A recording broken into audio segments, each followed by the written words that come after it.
تذكر يوما كنت تعانق دمعة الفكر تناجي الله في صبر وترجو رحمة تسري.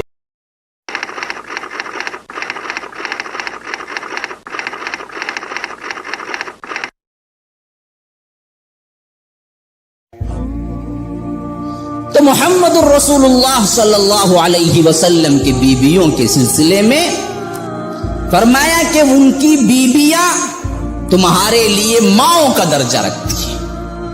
اب ماں سے واقفیت ہونی ہے نہیں ہونی ہے؟ جی ذرا بتلائیے، کون سا ویسا ناخلف بیٹا ہے جو ماں کا نام بھی نہ جانتا ہو، نہ ان کے عادات و اطوار کو جانتا ہو؟ ہاں، جب ہم امہات المؤمنین کے بارے میں کچھ نہ جانتے ہوں، نہ ان کے عادات، ان کے اطوار، انہوں نے کیسا نمونہ چھوڑا ہے، ان کی عبادت، زہد، اتقاء اور اتباع رسول کیسے نمونے ہیں، اس کو ہم جانتے ہی نہیں ہیں تو ہم کس منہ سے بیٹے کہلائیں؟ کس منہ سے ہم مائیں کہلائیں؟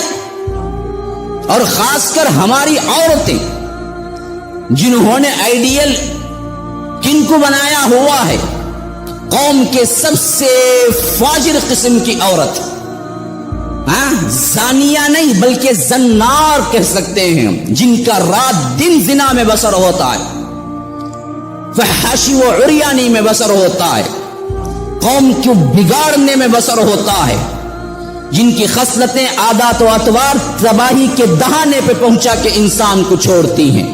ان کو آئیڈیل و نمونہ ہے، ان کے بارے میں جانکاری ہے، ان کو پڑھتی ہیں، ان کے لحاظ سے اپنے آپ کو بناتی ہیں، ان کا فیشن استعمال کرتی ہیں، ان کے کپڑے استعمال کرتی ہیں، ان کا ہیئر سٹائل استعمال کرتی ہیں، ان کے میک اپ استعمال کرتی ہیں. کس منہ سے کہیں گے ہم کہ ازواج مطہرات ہمارے لیے نمونہ ہیں؟ ہاں، نہ جانا، نہ پڑھا، نہ محبت، کوئی چیز نہیں ہے ہمارے اندر، کوئی چیز نہیں ہے. تو یاد رکھ لیجئے، آج ہمارے لیے سب سے اہم چیز ضرورت کی کیا ہے؟ ہم ان امہات المؤمنین کی سیرتوں کا مطالعہ کریں، یہ آئیڈیل بنائیں. ہاں، ہیرو وہ ہیں، عورتوں کے لیے سب سے بہترین نمونہ وہ ہیں جن کی مدح، جن کی تعریف، جن کی توصیف اللہ تبارک و تعالی نے قرآن میں کئی آیتوں کو اتار. کیا فرمایا؟ اے نبی کی بیویوں، لستن کاحد من النساء، تم عام عورتوں کی طرح نہیں ہو، تمہارا درجہ بڑا بلند ہے اللہ کے. ان اتقیتن، تقوی کی روش کو مضبوطی سے پکڑے رکھو.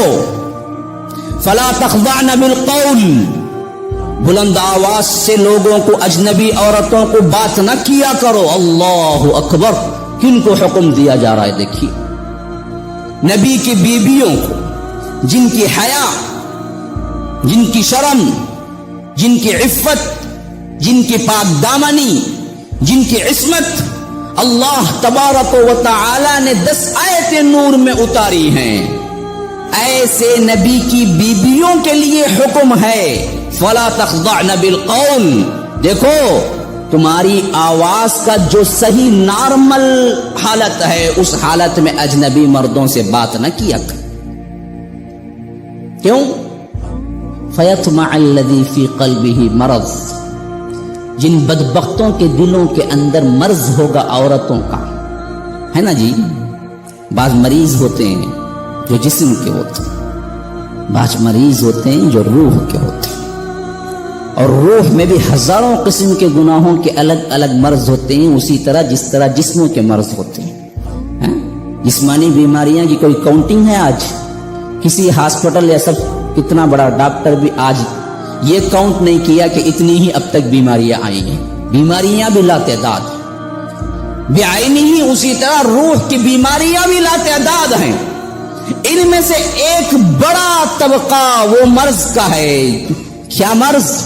عورتوں کو دیکھنا، سننا، قرب، اس میں ایک مزہ ہے، اس کے لیے دوڑ دھوپ، اندھا ہو جاتا ہے انسان.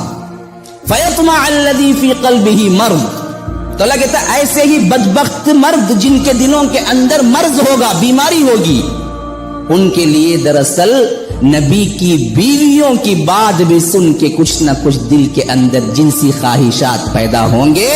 تو وَقُلْنَ قَوْلًا مَعْرُوفًا، جب بھی بات کرو آواز کو سخت کرخت کر کے بات کرو. کن سے کہا جا رہا ہے؟ نبی کی بیویوں سے کہا جا رہا ہے. ان سے کوئی اندیشہ ہے؟ کس سے کہا جا رہا ہے؟ صحابہ رضوان اللہ علیہم اجمعین سے کبھی بات کرنے کا سابقہ پیش آ جائے تو کہا جا رہا ہے. کہاں وہ مقدس جماعت، کہاں یہ مقدس عورتوں کا گروہ، کہاں آج ہم سیاہ کار بدکار گنہگار بندے، اور ہم آج کس طرح علانیہ عورتوں سے فون میں بات چیت ہو رہی ہے، مواقع سیٹ کر کے بات چیت ہو رہی ہے. کیا ہو گیا؟ منگنی ہو گئی کہتے، اس کے بعد کیا؟ بیوی بن جاتی خود ہی چلی. نکاح ہو یا نہ، گھنٹے گھنٹے فری ٹاک ٹائم کرتے، انہوں بھی ڈالنا ریٹ کٹر، انہوں بھی ڈالنا ریٹ کٹر، پھر رات بھر کیا کرو؟ کٹ کٹ کے مرنا ہے. اور کوئی نہیں کہتا کہ بھائی یہ بہت بڑا جرم ہے. گھر کے سرپرست بھی جانتے ہیں، اس گھر والے کے بھی اس گھر والے کے، ماں باپ دونوں جانتے ہیں، لیکن جو نہیں رہیں گے. کوئی نہیں کہتا کہ اتنا بڑا گناہ ہے، کوئی نہیں کہتا، بلکہ ابھی مواقع پیدا کر کے دیتے. کیا ہوتا وہ ایڈجسٹمنٹ ہو جانے گی، پہلے چاہیے ایک دوسرے کو جان لی، پورا جان لے چھوڑ کے چلے گا تو نکاح سے پہلے وہی تو ہو رہا ہے. جو بتایا گیا ہے اس حدود کے اندر رہو. نبی کی بیویوں سے کہا گیا وَقُلْنَ قَوْلًا مَعْرُوفًا، معروف طریقے سے بات کیا.